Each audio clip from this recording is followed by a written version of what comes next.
Greetings everyone. My name is Z.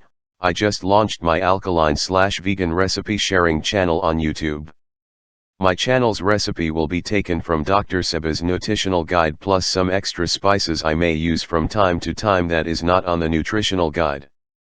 My aim is to stay focused on the alkaline journey for specific reason Dr. Sebi laid out more than 40 years ago. My alkaline journey began about 4 months ago. I had been a vegan for nearly 4 years and the foods I had been consuming had wreaked havoc on my gut. Although I've had gut issues before becoming a vegan, I had taken measures to heal. I eliminated dairy products, became a vegetarian, etc. So things had gotten a little easier on the gut.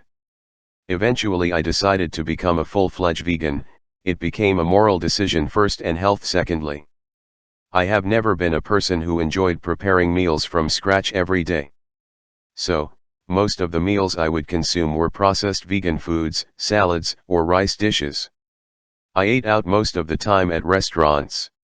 The vegan menu usually did not have much of a choice of healthy foods. So I would opt for red potatoes and something green. In short, serious gut issues had developed. I became somewhat ill, melancholy set in, brain fog, severe constipation, gas, bloatedness, fatigue, weakness.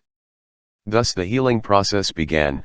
I made a shopping list from Dr. Sebi's nutritional guide and start the healing process. After about 1 month I became regular, regained my energy and strength. So, every day I prepared my meals from scratch using only foods from his list. Today, 4 months later, I feel great again. My overall well-being has been restored. Thank you Dr. Sebi. RIP, your guide, the kiss of life, is greatly appreciated by many. All who has an ear, please like, share, subscribe to my channel. We aim to upload 2 recipes every Sunday. From my home to yours, share that electric vegan love. Let's strive to keep it alkaline. Know thyself. Eating to heal. I didn't know much about veganizing foods or never even knew there were such huge vegan options in meals. I was blown away by the variety and all satisfying. I had come to a turning point in my life that eating to heal was not up to debate with myself or anyone. It was my choice and my choice alone. A great sense of well-being is a God-given right. We just have to exercise that right. Never in my life have I been so excited about preparing food from scratch. My mother and aunts prepared everything from scratch. So, here I stand. I am my mother's child.